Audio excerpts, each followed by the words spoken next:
Antabayan ng mga kababayan, susunod na birthday, batian.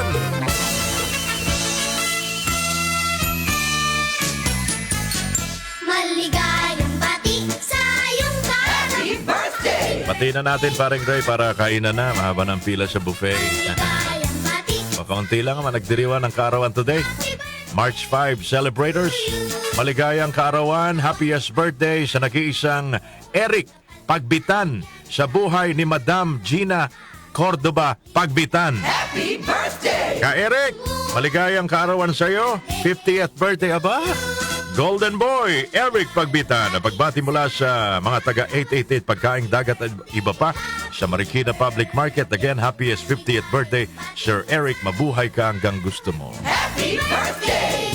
Laban tayo dyan, ka Eric. Maligayang kaarawan din mula kay Erwin Dineros ng Tondo, Maynila. Happy birthday! Mula kay Tata Rolly Dineros, mga kababayan ng Juan Luna, Tondo, Manila. Erwin Dineros, happy birthday. Mayayaman ito mga to. Apelido pa lang eh.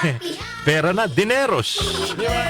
Sinong kasabay nyo nagdiriwan ng kaarawan today? Sa iyong kaarawan. Isa sa mga Happy naging hero natin. pagpala.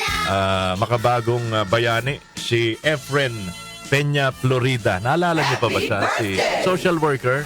Tapos nanalo sa ibang bansa na bigyang pagkilala yung kanyang ginagawa sa ating mga kabataan dito sa ating bansa. Efren Peña Florida. Buti itong mga to, hindi tumatakbo sa politika, no? Oh, Cariton School. Siya yung nagpauso. Napansin ho ng ibang lahi. Galing nitong batang ito. Buti hindi sumasama ito sa mga sa mga politiko. Kundi naging party list na rin sila. Hindi gaya ng ibang sumikat lang sa social media, nagtitinda lang, sumali na sa party list. Kaloka. Sino pa ba nagdiriwan ng kaarawan today, mga kababayan? Si Tatay Rolando Tino, pinanganak ngayong araw na ito, March 5, 1937, sa Gagalangin, Tondo. Pag nakita nyo yung mga pelikula nito, tsaka mga movies, tsaka mga TV shows, kung saan siya nag-guest, makikilala nyo yun. Kanyang baon.